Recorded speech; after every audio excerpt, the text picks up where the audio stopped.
নমস্কার, আমি পল্লবী আপনাদের সকলকে স্বাগত জানাই অমৃত কাহিনীর নতুন একটি কাহিনীতে। আসুন আজ জন্মাষ্টমীর পূর্ণ তিথিতে জানি শ্রীকৃষ্ণের জন্মাষ্টমীর ব্রত কথাটি।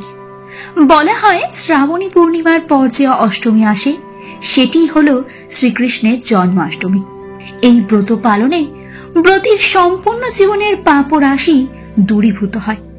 আসুন তবে এবার জানি ব্রত কথাটি।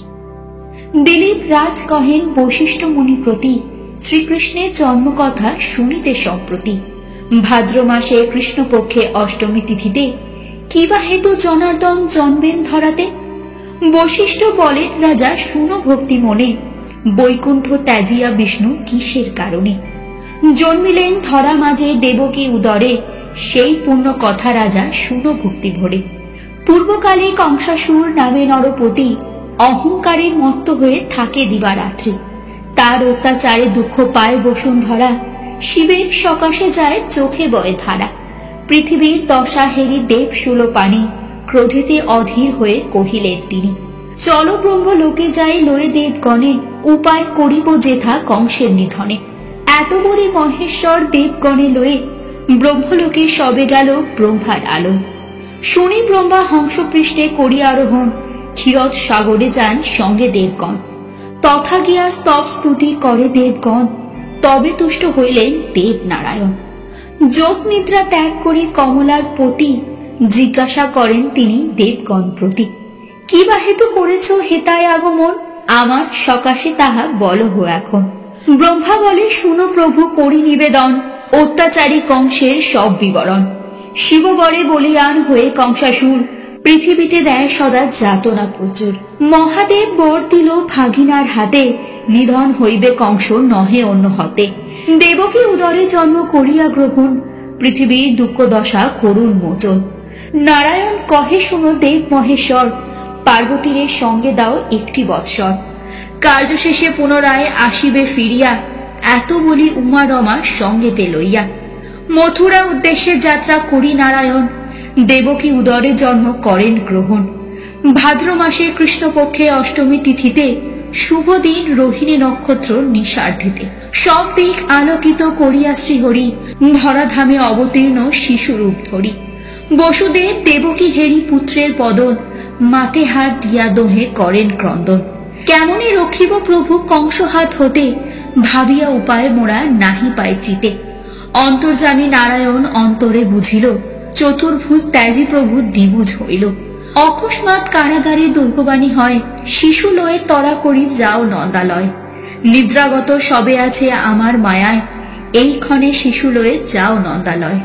যে সময় ভগবান আবির্ভূত হন, যশোদার গর্ভেতে যোগমায়া জন্ম লন। অতঃপর ভগবান কন বসুদেবে, নন্দালয়ে তারে রাখি আসিতে হইবে। নন্দকন্যা যোগমায়া শ্রী ভগবতীকে, লয়ে তারে ফিরে এসে দিবে দেবকীকে। যেই কালে বসুদেব গমন করিল, কারাগৃহে লৌহদ্বার মুক্ত হয়ে গেল।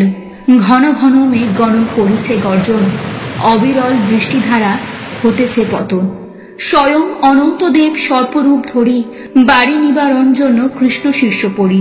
ছত্রের মতন ফনা করিয়া ধারণ, বসুদেব পশ্চাতে তিনি করেন গমন।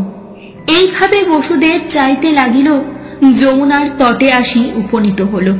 দুকুলে বহিছে বান, বসুদেব ভাবে কেমন হইয়া পার নন্দালয়ে যাবে। হায় কি করিব বলি কাঁদিতে লাগিল, অন্তর্যামী নারায়ণ অন্তরে জানিল। দেখিতে দেখিতে জল আসিল কমিয়া, শিবারূপে পার হয়ে যান মহামায়া। শিবার পশ্চাৎ ধরি বসুদেব যান, মায়া করে জল মধ্যে পড়ে ভগবান। বসুদেব কাঁধে পুনঃ শিরে হাত দিয়া, জল ক্রীড়া করে কৃষ্ণ যমুনারে নিয়া। যমুনার পুরে সাত কৃষ্ণকে পাইয়া, কিছুক্ষণ পরে কৃষ্ণ উঠিল ভাসিয়া। মহানন্দে বসুদেব তুলিলয়ে কোলে, যমুনা হইয়া পার আসিল গোকুলে। তারপর বসুদেব আসি নন্দালয়ে, যশোদার কাছে দেখে কন্যা আছে শুয়ে। মহামায়া প্রভাবেতে গোপগণী যত, কেহ কিছু নাহি জানে সবে নিদ্রাগত। যশোদাও পুত্র কন্যা কিছু না বুঝে, জানে কোন দেব হেতা জনম লোভেছে। যোগমায়া রূপী কন্যা দেবকীকে দিয়া, কারাগারে নিজ স্থানে রহিল বসিয়া। যোগমায়া প্রভাবে পুনঃবন্ধন ঘটিল, কারাগার পুনরায় আবদ্ধ হইল। মহামায়া সদ্যজাতা শিশুর মতো ক্রন্দন করিবা মাত্র জাগে রক্ষীগণ।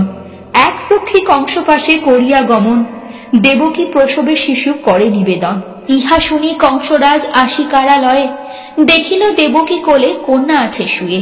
ক্রোধে কংস ধরিবারে উদ্যত কন্যারে, দেবকী কন্যারে বুকে জড়াইয়া ধরে।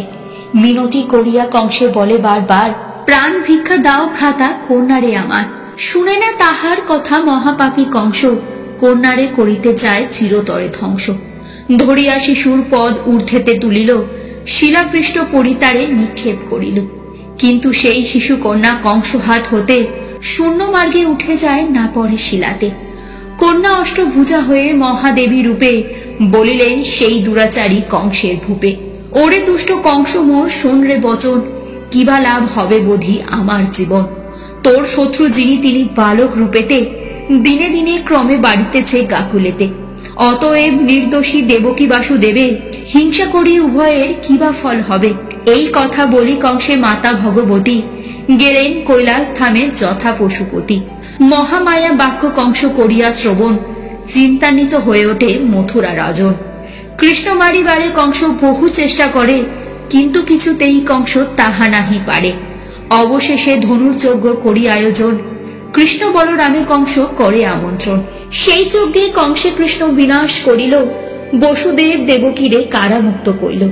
জন্মাষ্টমীর ব্রত কথা হল সমাপন, জয় জয় কৃষ্ণচন্দ্র বল সর্বজন। এক মনে যেই জন কৃষ্ণ বলে ডাকে, সেই জন সর্বপাপে মুক্ত হয়ে থাকে। নরাধম বামদেব কিছু নাহি জানে, অন্তকালে কৃষ্ণচন্দ্র রেখো শ্রীচরণে। জন্মাষ্টমীর ব্রত কথা যেই জন শুনে, রোগ শোক দূরে যায়, শান্তি পায় মনে। ইতি শ্রী শ্রী কৃষ্ণ জন্মাষ্টমী ব্রত কথা সমাপ্ত। জয় শ্রীকৃষ্ণ।